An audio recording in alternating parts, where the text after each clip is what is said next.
how important was what Felix gave y'all the other night, and how much y'all need more of that from him on Saturday? It's great, and do we need more? Absolutely. He continues to work hard individually, trying to get better, and know that we need that from him. Cade, we need it from Cade, and yeah, we'd love to get more of it. Coach, historically in this matchup, I mean, Alabama scores a ton of points, but you guys had some success against them. What do you think about the style that you guys play that kind of keeps their offense down? Well, I don't know. I mean, some of it we all know. It goes when you're making shots, and I know this when the games are over with. Again, I talk about they're trying to do what they're doing, we're trying to do what we're doing, and they still sometimes get the look I think they would say that was good. And as you know, sometimes it goes in, sometimes it doesn't. But I just feel that both teams have really have competed at such a high level both ways, and I think they're a better defensive team this year. I'm really impressed with them as offensive rebounders, and I look at how they play. I mean, we know that Nate has done a tremendous job with his style, implementing what he wants to get done, and got his players buying into their roles. And I'm just impressed with the consistency in which they've played the last couple of years since he's been there, and the fact that they know what they're looking for, and he'll tweak some things here or there, but he has stayed true to what he believes. Is there a common thread for the slow starts, or has it been something different? No, again, I got to give credit to our opponent.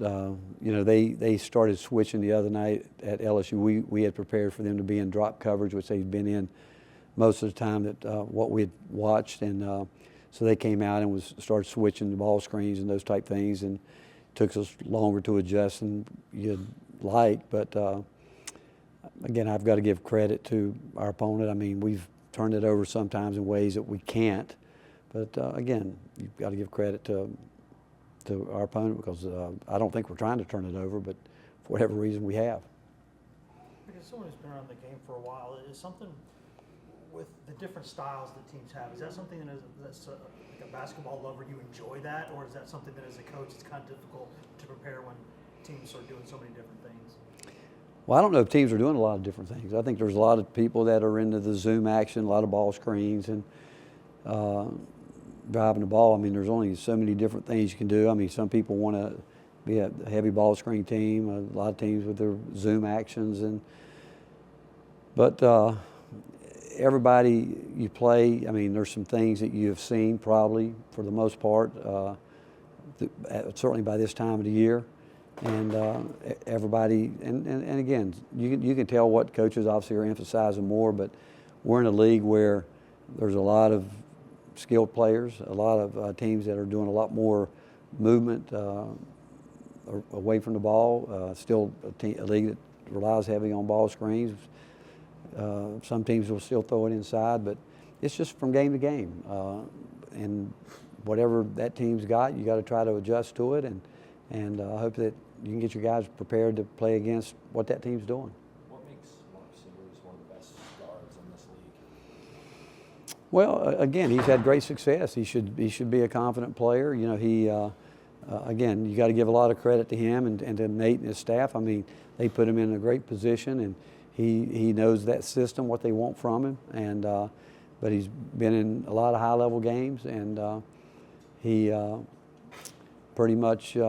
I think he does what Nate wants him to do, and you know, I think a couple of weeks back he wasn't playing well. He didn't play the whole half of the game, but it speaks volumes to he and the program in terms of what standard they set, and the fact that he has come back, and I think he's been terrific. But he's been as consistent as any guard in the country in his time in the league. Rick, what's the challenge of keeping your guys on the edge every game when there's seeding on the line every game? You still got tournaments to come. What's the challenge like? Well, again, everybody this time of year obviously is talking about that, but we wouldn't be here if you hadn't done the work you need to do early in the year. So the same focus that you talk about back then, you talk about the importance of those games. After those games, you scrub them out. Then you talk about how you got to continue to get better. It doesn't change. I mean, we've all got a system in the way we do things, but the fact that we're in this position, it's still about the process that we believe in, what we go through, and being focused on yesterday's practice was important to us. Today will be equally as important, if not more. And then we've got to be in the mindset to go out and know that we're going to have to compete at a high level against an outstanding team that has had great success for a long time, and a team that they're going to be very disciplined to their system. They're going to do what they do. And if you're not on edge, you saw what happened the other night. I think, 23, 24 threes, and so you know what they're capable of. What does it mean to you for Dick Vitale to be here calling the game tomorrow? You know what? I was talking to Dick yesterday, and he's just so authentic. And you know, during our conversation, he talked about you know, the last 3 years, and obviously being with him at his gala the last couple of years. But he talked a lot about how tough it's been when you have had to fight the different cancers he's had to fight. But yet, his deep passion and love for wanting to do this, and I don't think it's as easy as people might think. He wants to do it because, one, I think he has a love for the game. I think that he still has a great passion to be out amongst people, and I know he has a tremendous drive to continue to build the V Foundation to help with pediatric cancer. But I know he's grateful. I know he feels he's been extremely blessed, and we obviously talk about our faith with each other, but he knows there's been a lot of people that have prayed for him through the years.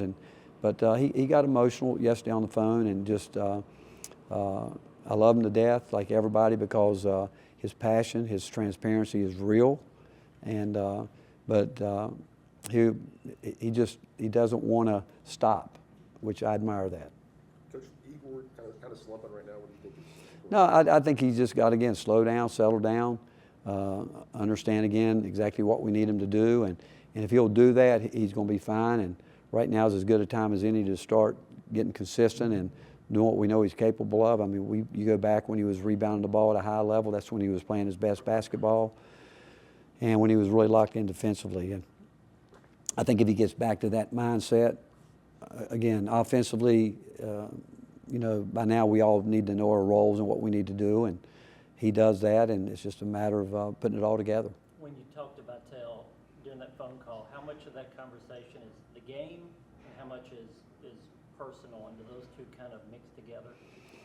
Well, I mean, it's both. I mean, we talked about both because, you know, we've known each other for a long, long time. You know, when I was at Providence College, he came up and did our Midnight Madness, and we did the Dick Vitale Sound Alike, which our student body there at the time got really into it, and you know, he was there for our Midnight Madness and through the years, and again, being part of his, you know, the gala that he puts on in Florida is you can't go there and not come away with a different mindset. You can't, and it's just overwhelming, emotional in terms of being there and seeing, especially when the kids come up, and it's just an incredible event.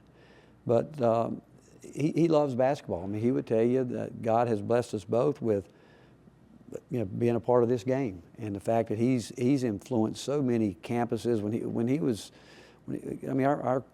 I'm sure our student body will be excited he's going to be in the building. It's always been that way, and that won't change.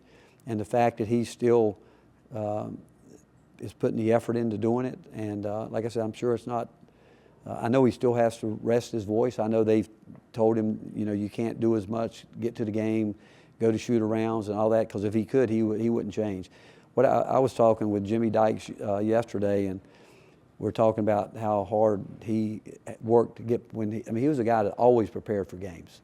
I mean, he just didn't walk in, and I mean, he'd call you a week out and want to talk about the team, want to make sure he was on line with our team and game, all that. He really worked hard at it, and that was what the call was about yesterday to start with. I mean, he called wanting to know, you know, tell me more about your team, and he said, I've been following you, I've been watching you, but you know, just tell me a little bit more. And that's just a great tribute to him and the fact that he is still willing to work at it the way he does.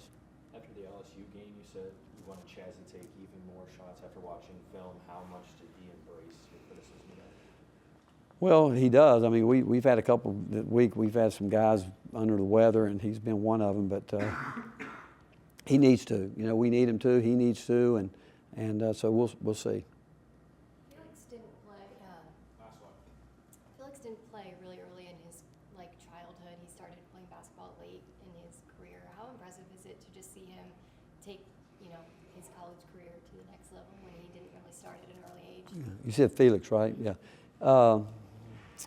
It is. I mean, I remember seeing Felix in high school, and we wanted him. We recruited him, and but as much as I've seen him improve there, I think his improvement this year has been really remarkable. I mean, I see what he's doing, and I'm excited because I think he's just getting started, and he is learning so much from our scheme of things. He had played in a certain system at Ohio State, obviously a different system in high school, and sometimes, when you talk about ball screen coverage and you learn the different ways that we want to do it compared to what he did at other places, it's different. But his willingness to learn and work has been really impressive, and again, I think he's just getting started.